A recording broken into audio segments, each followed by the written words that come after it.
ইয়াবা সহ আটক হয়েছিলেন কারাগারে, সেখানেই পরিকল্পনা করেন ভারত থেকে বিদেশি অস্ত্র আনার। কারাগার থেকে বের হয়ে পরিকল্পনা অনুযায়ী অস্ত্র নিয়েও আসেন, কিন্তু ধরা পড়েন র্যাবের হাতে। র্যাব 15 এর সহকারী পরিচালক জামিলুল হক জানান, মঙ্গলবার রাতে কক্সবাজার সদরের পিএমখালী ধাওয়াখালী এলাকা থেকে একটি বিদেশি পিস্তল, একটি মডিফাইড 303 রাইফেল, 7 রাউন্ড গুলি সহ আটক করা হয় হুমায়ুন কবিরকে। নগদের কাছে সব গ্রাহকই প্রিয়, তাই তো সারা দেশে ক্যাশ আউট চার্জ সবচেয়ে কম।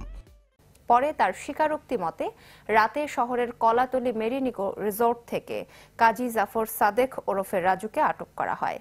তারা ফটিকছড়ির জাবেদের সহযোগিতায় অস্ত্রগুলো খাগড়াছড়ির সীমা দিয়ে ভারত থেকে নিয়ে আসেন বলে র্যাবের কাছে স্বীকার করেন। জাবেদকে ধরতে অভিযান অব্যাহত রেখেছে র্যাব।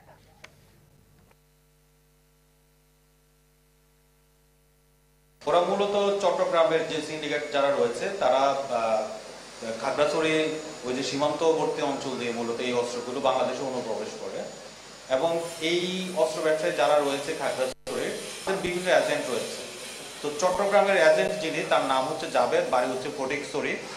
সে মূলত এই জাবেদ মূলত হচ্ছে রাজুর কাছে অস্ত্রগুলো বিক্রি করে থাকে, সে নিয়ে আসে সাথে করে রাজুর কাছে বিক্রি করে। রাজু হচ্ছে হুমায়ুন এবং উখিয়াতে ইউসুফ নামে একজন ব্যক্তি সহ আরো কয়েকজন তার এজেন্ট রয়েছে, তাদের মাধ্যমে এগুলো ছড়িয়ে দেওয়া হয়।